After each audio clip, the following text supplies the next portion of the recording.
Why has Catherine d'Etremont become one of New Brunswick's most despised persons?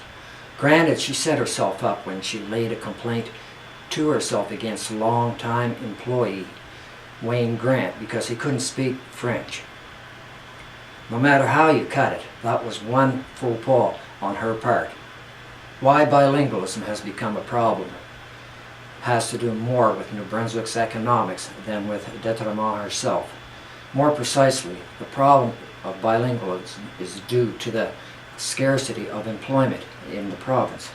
Not all New Brunswickers are technological geeks and cannot take advantage of the emerging technological industries. When you start to make decisions that affect one's livelihood, you're going to have problems. What English New Brunswick is perceiving is that economic advantages are being given to the French members of the community. Common sense observation seems to reinforce that perception that when you walk into a government office, two things are immediately obvious. One is the French accent, the other French is spoken first. Then comes the question of proficiency. It appears that Anglophones have to be more than proficient in French, while the Francophone only needs to be at max functionally proficient in English to qualify or maintain employment with the government. What adds salt to the injury is when people are being fired because they are not bilingual, which on the surface seems to be only the unilingual English speakers that are being sacked from their jobs because they can't communicate in French.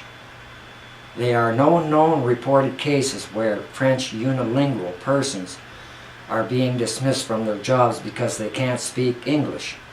Ideally speaking, the province should make funds available to allow New Brunswickers, whether English or French, to take courses to be functionally bilingual. Those who are currently employed with the province should receive financial support so they can take courses to become bilingual. Canning them from the job is not the solution. Obviously, the province can't afford to invest in its citizens to become bilingual. The money would have to come from the federal government to make that a reality. By the fact that New Brunswick specifically is included in the Constitution makes it a distinctive province like Quebec, and it needs to be treated as such from the federal government. The federal government needs to kick $500 million over the course of X numbers of years to allow New Brunswick to fully comply with the Constitution without creating a division between the two linguistic groups. I was born in Asbestos, Quebec. I am bilingual, and what I see is a form of legally accepted discrimination based on language. And that is not the intention of the Charter of Rights.